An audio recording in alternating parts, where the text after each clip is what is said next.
Meu nome é Miguel e eu sou um catequizando da Pré-Crisma. Vocês já pararam para pensar qual foi a primeira vocação instituída por Deus?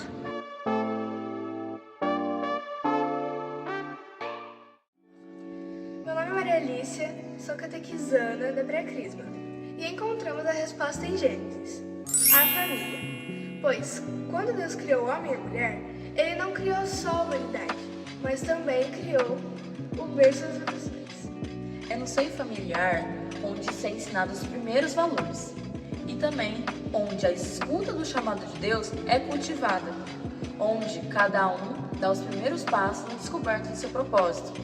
Hoje vamos refletir e conversar sobre essa vocação fundamental. Oi, gente! Mais uma entrevista agora com uma família. Podem se apresentar. Oi, eu sou o Ricardo, da Viena. E nós somos casados há 28 anos, temos 3 filhos. Tem o Miguel, que vai fazer 20 anos em dezembro. O Davi, que está com 10. E nós temos um também que eu perdi na gestação, que é o José Maria. Então nós temos 3 filhos nesses 28 anos de casados.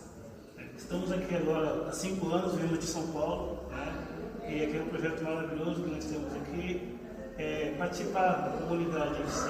Porque a gente veio de uma loucura que é São Paulo e aqui Deus vem nos modelando para estar mais próximo um do outro, principalmente esse irmãozinho, né? Bom, e como nossa entrevista sobre vocação matrimonial, o que é vocação matrimonial para vocês? Vocação matrimonial para nós é o chamado de Deus, né? Deus se faz presente todos os dias em nossas vidas. A gente tem esse compromisso com Deus de que tudo que a gente vai fazer em casa, primeiramente Deus se faz presente em primeiro lugar. Coloca assim Deus no centro de tudo, né? E a vocação matrimonial, ela parte do início, onde igual a professora Linda falou em Gênesis 2:24, né? Que você vai deixar sua mãe e seu pai para se unir ao seu cônjuge, no caso. Então, a vocação já vem desde quando Deus formou o mundo. E a vocação é um chamado. Ninguém nasce sem vocação. Todos nós nascemos com uma vocação, né? Seja para ser um padre, uma religiosa, um leigo consagrado e um matrimônio. Então, todos nós nascemos com uma vocação. E a vocação é esse chamado de Deus mesmo. E agora uma parte mais da história de vocês. Quando vocês tiveram certeza, assim, não, a minha vocação é a matrimonial? Então, primeiramente, eu conhecer, né? Você, todo mundo assim, a gente era novo, a gente tinha 14, 15 anos e eu tinha mais ou menos 17 anos. Nós nos conhecemos. No primeiro momento que a gente se conheceu, eu já sabia que ela seria a mulher da minha vida. Foi amor à primeira vista, né? E aí eu falei assim, não vou deixar essa chance escapar. Demoraram mais ou menos 16 anos para a gente poder realizar esse sonho no projeto do casamento, né? E é assim, é você se entregar de corpo e alma à pessoa. Você não vai ser mais, eu não vou ser mais Ricardo, né? E a Adriana não vai ser mais a Adriana, ela vai ser minha e eu vou ser, um vai ser vice-versa, um do outro. E nós temos isso para nós, né, no caso. A gente vive um para o outro, sempre que a gente está junto, a gente quer vivenciar o máximo possível, né? Curtir o máximo possível os dois juntos, porque aonde não cabe ela, não cabe. E aí você vai se direcionando, né? E a gente descobriu também quando a gente se conheceu muito novo, né? E durante o namoro, durante o noivado, sempre lá em etapas, a gente descobriu que a gente queria sim passar toda a nossa vida juntos. Foi um momento que eu já não fazia mais planos sem ele estar e ele também não fazia mais planos sem estar junto. Então um incluía nos planos do outro e eu acho que o amor é esse. Que lindo. Com base nisso, agora, qual a dica de vocês para alguém que quer tentar descobrir se realmente essa vocação para ela? O que você faria para essa pessoa? Eu tenho dúvidas ainda, não sei se é realmente, se eu quero viver com uma pessoa assim para sempre, não sabe se está preparado. Qual é a dica que você daria? A dica que eu daria é a escuta interior. Primeiro a gente tem que escutar o que Deus fala dentro de nós, o que Deus fala, né? Ele vai fazer a gente perceber a vontade dele na nossa vida. Porque para a gente descobrir uma vocação, primeiro a gente tem que conhecer, porque a vontade de Deus passa pelas nossas características. Eu vou descobrir sabendo, eu tenho vontade de passar toda a minha vida do lado de outra pessoa, porque a vocação é um caminho de santidade. Então eu quero passar por esse caminho de santidade junto com outra pessoa, sabe? Eu quero a pessoa, como ela vai discernir, ela olhando a escuta interior mesmo. Ela precisa escutar o que Deus quer falar, ela precisa entender o que está acontecendo com ela e buscar ajuda também, buscar um sacerdote, mostrar para ele o que está acontecendo, quais são suas dúvidas, buscar ajuda com alguém que possa estar orientando melhor. Bom, agora em contexto de namoro mesmo, alguém que já está namorando, né? E são católicos, claro. Como vocês acham que eles assim, tem para discernir que não, agora é o momento para a gente seguir o matrimônio? Ou tipo, tem que guardar mais um tempo, para ter certeza mesmo, né? Discernir o momento certo, para começar a ter a vocação do matrimônio. Não só a vocação, mas dar o pontapé mesmo pro sacramento. Como ela falou, buscar uma direção espiritual. Você conversando com o padre, direcionando a sua vida, ele vai te auxiliar melhor, entendeu? Você ir rezando também, né? E ter esse discernimento que a vida que eu vou ter com aquela pessoa vai me trazer cruz na frente, né? É a pessoa que eu escolhi para Deus, eu vou conseguir levar os meus filhos para Deus, eu tenho tudo isso, né? Tem todo esse processo. A pessoa, ela se perguntar mesmo, ela se conhecer e saber, eu vou dar frutos, vou ter virtudes se eu me unir agora com essa pessoa, eu estou disposto a me doar, porque o casamento, o matrimônio, é um chamado de vocação para do serviço, para a doação. Eu estou disposto de doar a minha vida para estar com essa pessoa, porque para ser mãe a gente precisa se doar, ser pai também. Então, para constituir uma família é um trabalho de serviço, de doação mesmo. Eu estou disposto a enfrentar isso agora, ou eu preciso esperar mais tempo para discernir. É fazer as coisas sem pressa, sem pular etapas, porque as coisas de Deus é muito organizada. Primeiro vem o conhecimento, o namoro, depois o noivado. O noivado já é um momento que a gente já está olhando para ver se aquela pessoa serve para ser a minha esposa, ser o meu esposo. Então é um olhar mesmo e pedir para a luz do Espírito Santo para indicar, mostrar se é aquilo mesmo que eu quero para a minha vida. Então a partir disso você vai saber se é o momento ou não, se já está preparado ou não para se doar ao outro. E lembrando, né, o casamento, quando você casa na igreja, é indissolúvel. Né? Você casou uma vez, é para sempre. Até que a morte o separe mesmo. Você não pode casar hoje achando, ó, me arrependi, vou separar amanhã. Não. É para sempre, é eterno. Então você tem que ter esse propósito e colocar isso em mente. Né? É tipo se ver, eu vou querer envelhecer junto com essa pessoa, vou querer viver uma vida inteira junto com essa pessoa. Então as respostas são aí. Bom, agora já foi consumado o sacramento. Qual que é a missão desse casal? Qual que é a missão do casal cristão dentro da igreja? Levar os filhos para a igreja, claro, né? Quando você casa, né? O que você faz? É casar e multiplicar, né? Então, nós temos 2 filhos, né? 3, um que mora com Deus, né? E é fazer esse propósito, levar eles para a casa de Deus, mostrar para ele como se faz para você ter uma vida amorosa com Deus. Você não vai fazer essa vida falando, porque falar é fácil, você vai demonstrar. Então, o seu filho vai ter que ter curiosidade de saber por que meu pai está muito na igreja, por que meu pai está muito conversando com o padre, o que ele está fazendo de extraordinário que eu não sei. Né? E esses discernimentos o seu filho vai trazer, vai olhar você e vai conseguir tentar copiar você o máximo possível.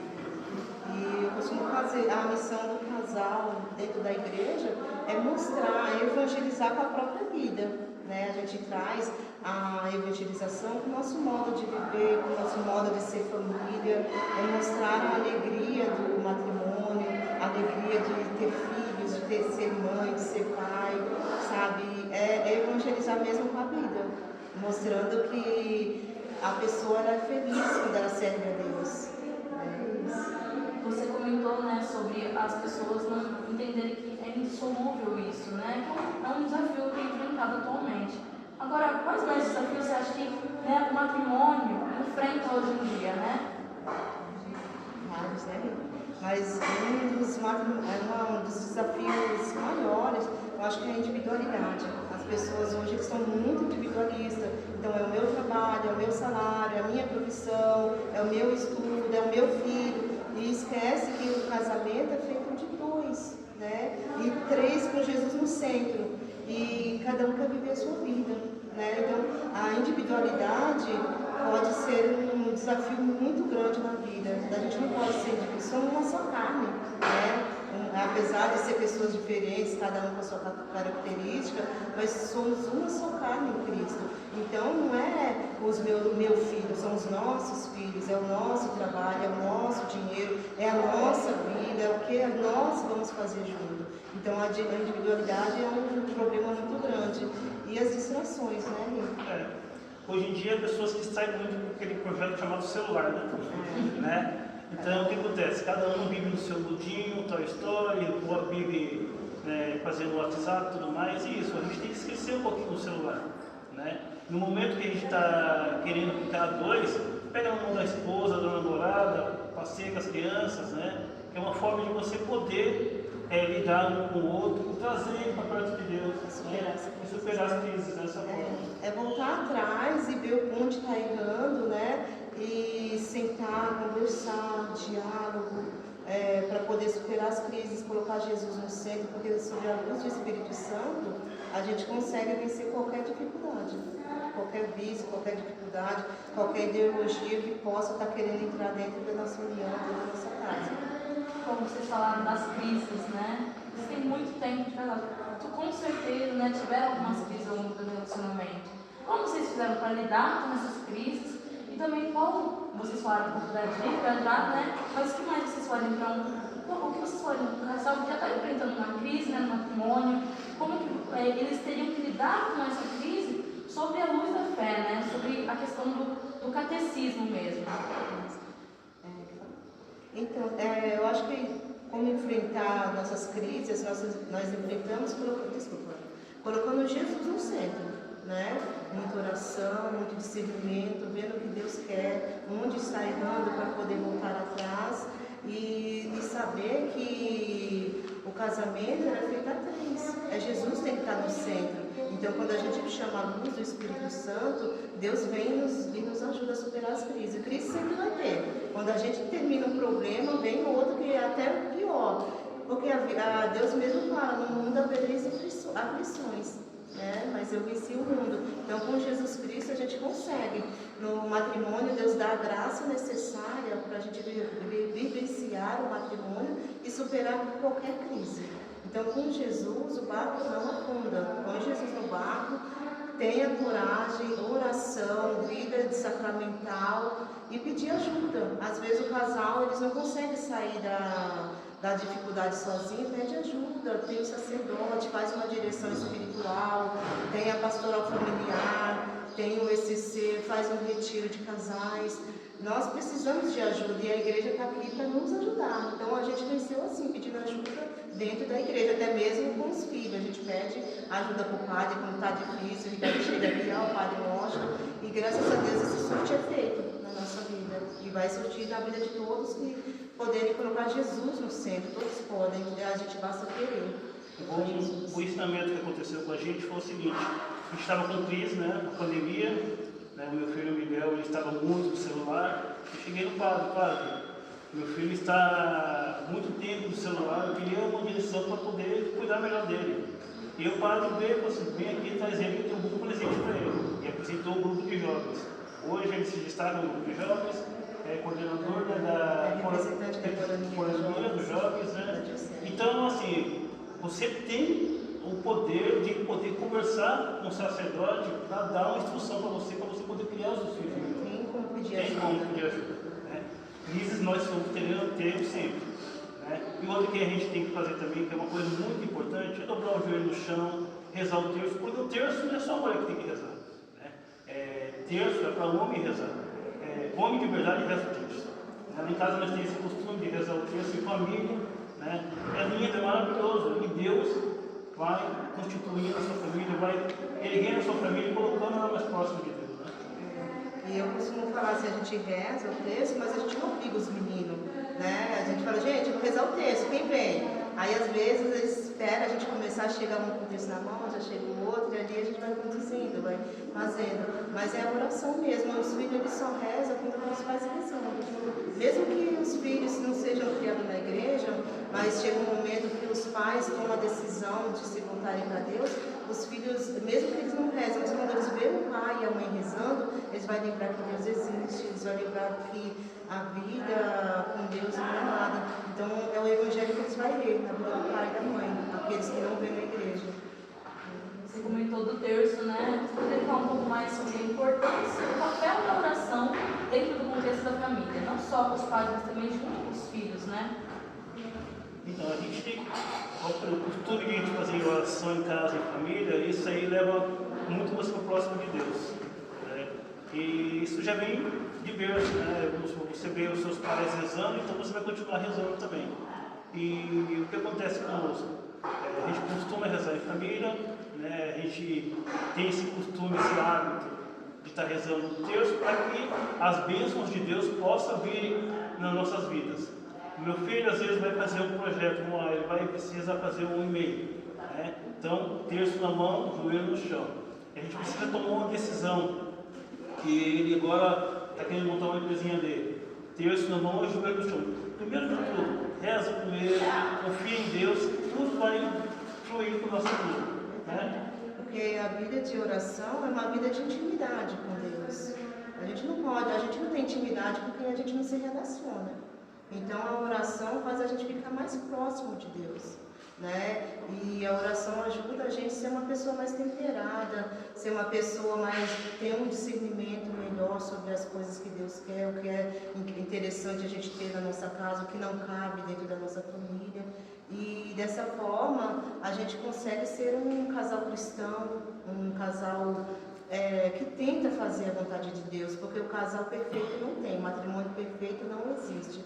A perfeição é Jesus Cristo que está no meio do casal. Então, nós buscando Jesus Cristo, a gente consegue ter um ambiente familiar mais agradável a Deus. Então, lá em casa a gente fala, o Miguel fala, mãe, eu quero aprender isso, quero fazer isso, pede para São José, sabe? Nós temos costume, pede para São José. Vamos rezar para a Sagrada Família, sabe? Quando a gente fala, os meninos rezam o texto, às vezes a gente puxa o texto, gente, vamos rezar o texto, quem vem? Às vezes eles vêm, e às vezes eles não vêm, tá tudo bem também. Às vezes, nem o Ricardo às vezes vem, e eu rezo, às vezes ele está rezando, não dá para me rezar. Então é assim, mas cada um tem sua vida de oração, trazer Deus, porque Deus é relacionamento. A gente é igual eu falei, a gente não se relaciona com quem a gente não tem intimidade. Então a gente precisa conhecer Jesus e é através da oração mesmo. Bom, agora, né, a gente chegando ao nosso fim dessa entrevista, né? Qual mensagem vocês deixariam assim para o pessoal sobre vocação em geral, não só matrimonial, mas a vocação em si? A mensagem que eu daria é tenha coragem, sabe? Tenha coragem. Deus nos chama a servir, Deus nos chama a ser vocacionado. Então tenha coragem de mostrar para o mundo que você pode servir a Deus através de uma vocação. Sabe, não só a matrimonial, mas a vocação sacerdotal, vida religiosa, um leito consagrado, e que é lindo a gente servir a Deus, é lindo, é maravilhoso, traz paz, sabe, em meio às aflições a gente está com Jesus Cristo, a gente se torna mais forte, sabe, então tenha coragem, tenha ânimo, e cada vocação Deus dá graça especial para a gente conseguir manter. Por nós, Deus mesmo fala, sem mim nada podereis fazer. Então, por nós mesmos, a gente não consegue nada. A gente não consegue ser mãe, ser pai, a gente não consegue nada. Mas com Deus, Deus dá a graça necessária para viver cada vocação. São Tomás de Aquino, ele estava na paróquia dele e uma pessoa chegou e falou: Frei Tomás, o que eu faço para santificar, para me ser santa? Então, Frei Tomás olhou para ela e ficou olhando, e ela repetiu: o que eu faço, Frei Tomás, para me ser santa? Ele olhou para a mulher e falou: basta querer, querer. A gente tem que querer santidade, a gente tem que querer ser santo na vocação que Deus nos chamar. Então não adianta a gente falar: ai, eu sou casada, tem tanta coisa para fazer, se eu fosse uma religiosa eu estava muito mais perto de Deus.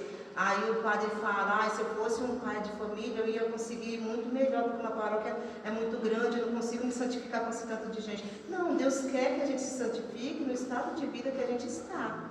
Eu sou casada, é desse jeito que eu tenho que me santificar e santificar o meu esposo e assim santificar os nossos filhos. E assim o padre, a religiosa, o leigo consagrado. Então a gente tem que se santificar no estado de vida que Deus nos chamar, na vocação e onde a gente estiver. É isso. Bom, obrigada, gente. Eu fiquei muito feliz. E é muito bom ver uma história, né, de matrimônio que está dando muitos frutos, né? Que orgulho, Miguel, né, representante da coronia, descobri agora. Muito bom, né? Ver que vocês realmente fizeram um solo para continuar tendo vocações, né? Uma vocação que já surgiu, 2 vocações, 3 vocações para os seus 3 filhos no céu, né? Com o Miguel, com o Davi, com o José Maria. Então, né, é muito bom, por isso que a família é tão importante, né? Que é um solo mesmo. Eu acho que Deus ama muito essa vocação, né? Porque é o princípio. Bom, gente, obrigada. Essa foi mais uma entrevista. Tchau, tchau. Acabamos de acompanhar uma entrevista com um casal que vivencia a vocação matrimonial. Agora vamos conversar com o casal da Pastoral dos Noivos, que vai nos ajudar a compreender mais sobre o matrimônio, que além de ser um caminho, um chamado de Deus, é também um sacramento. Olá, gente! Tudo bem? Aqui estamos com mais um casal. Agora a gente vai falar um pouquinho mais sobre como é a vocação do matrimônio para a igreja, né? Como que a família pode demonstrar esse serviço, essa vocação para a igreja. Bom, podem se apresentar. Olá, meu nome é Luciano. Meu nome é Gisele. Nós somos casados há 16 anos. E temos uma filha de 23 anos. E nós fazemos parte da pastoral do matrimônio há 3 anos. Uma primeira pergunta, queria saber para vocês, o que é a vocação matrimonial? Olha, a vocação matrimonial é um dom de Deus. Esse dom de Deus ele é concedido ao homem e à mulher e ele tem a finalidade de constituir uma família. A família é o verdadeiro projeto do Criador.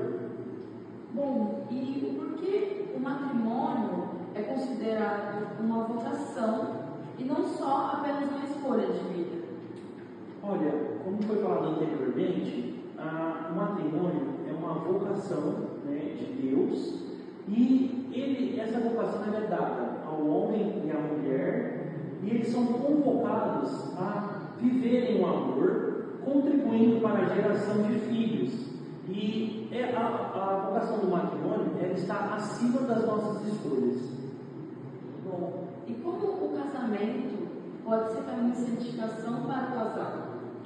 A vocação do matrimônio ela é caminho da santificação. Por quê? Quando nós recebemos o sacramento do matrimônio, nós somos chamados a levar a esposa ao céu. Então nós temos, né, como missão, como meta, eu preciso levar a minha esposa ao céu e a minha esposa também tem como missão também me levar ao céu. Um casal tem esse grande objetivo. A nossa missão é alcançar o céu. Bom, essa missão que é de um casal, não somente de uma pessoa, né? O que a igreja fala sobre a gente, né? É sobre o amor, sobre a fidelidade dentro de um casamento. Olha, Deus ama, né? Deus ama o homem em toda a sua plenitude. Então, da mesma forma, os casais eles devem se amar mutuamente. Então, um dos requisitos é justamente isso, né? É a fidelidade conjugal. E essa fidelidade ela é caracterizada porque ela é indissolúvel. O sacramento do matrimônio ele é indissolúvel, nada pode afastar o casal. E essa fidelidade também ela tem que ser recíproca. E quando a gente fala em fidelidade, a gente está falando em todos os aspectos da vida, seja ele sexual, financeiro, planejamento de vida, tudo tem que ser partilhado dentro do casamento. Bom, eu acho que muita gente tem dúvida do que o casamento religioso, né, como se fala, se diferencia do casamento civil, né, de uma união civil. Olha, atualmente as pessoas elas buscam a regularização civil apenas como um contrato. É como se fosse um contrato entre duas partes, onde esse casal vai partilhar, vai dividir algum aspecto da vida financeira, algum ajudo mutuamente, né, o casal. Então, já o sacramento do matrimônio tem uma dimensão muito maior. ela tem a dimensão espiritual, ela é caracterizada pela bênção de Deus e é um desejo de Deus, expresso na Bíblia através do sacramento do matrimônio. Bom, como você havia falado, né, o matrimônio é para constituir família, né? E como essa família pode ser a igreja doméstica, né? Um conceito que é muito falado. E também como que essa família pode demonstrar o seu serviço para a igreja. Olha, a família é a primeira igreja doméstica. Um casal, homem e mulher, eles são chamados a viverem essa igreja doméstica. E como que é possível viver a igreja doméstica? Através do amor entre os cônjuges, através da educação dos filhos, através do serviço que é o relacionamento, né, dos casais. E esse é o aspecto da igreja doméstica, é a vivência da santificação do lar. Agora também nós somos chamados a viver em comunidade, através da participação das pastorais, da pastoral do matrimônio, do encontro de casais em Cristo, DCC, pastoral familiar, ou seja, a vida em comunidade, através do casal. Bom, obrigada. Já caminhando para a nossa última pergunta, qual mensagem você deixaria para as pessoas que sentem que essa é a vocação deles? E também qual mensagem teológica você deixaria para as pessoas que já seguem essa vocação, né? Já estão nesse caminho? Olha, para aqueles que querem receber a vocação do matrimônio, é preciso ter em mente que se trata de uma doação, é realmente um ato de serviço. E esse ato de doação e de serviço, ele é caracterizado por renúncia. O casal, ele é chamado a esse sacramento e ele precisa renunciar a muitas coisas que o mundo oferece. E para aqueles, né, que já receberam o sacramento do matrimônio, é preciso também ter uma evolução espiritual, um crescimento espiritual do casal. Um crescimento também espiritual e humano, enquanto casal. E como que a gente consegue esse crescimento? Através de oração, através de leitura bíblica, através de diálogo, principalmente diálogo. O casal hoje em dia ele precisa ter muito diálogo. Muito obrigada. Muito obrigada pela entrevista, muito obrigada por serem um exemplo dessa vocação tão linda na igreja. Eu, pessoalmente, posso falar, é muito bom acompanhar esses casais, né? Esses casais que inspiram de verdade. Eu creio que a vocação também seja matrimônio. Vamos ver. Eu ainda não tenho certeza, estou no caminho. Mas muito obrigada, agradeço vocês, agradeço pela vida de vocês. Tomara que Deus continue abençoando muito mais o matrimônio de vocês. Bom, gente, essa foi mais uma entrevista. Obrigada pela atenção. Assim como no princípio, Deus reafirmou a importância da família, trazendo a salvação através de uma, Jesus. E o inimigo, ele sabe disso, e é por isso que ele tenta desunir a família. Mas nós devemos confiar nas Escrituras. O que Deus uniu, o homem não consegue separar. Jesus, Maria e José, nossa família você é. Seja um para o outro de corpo e de mente, e que nada no mundo separe um casal sonhador.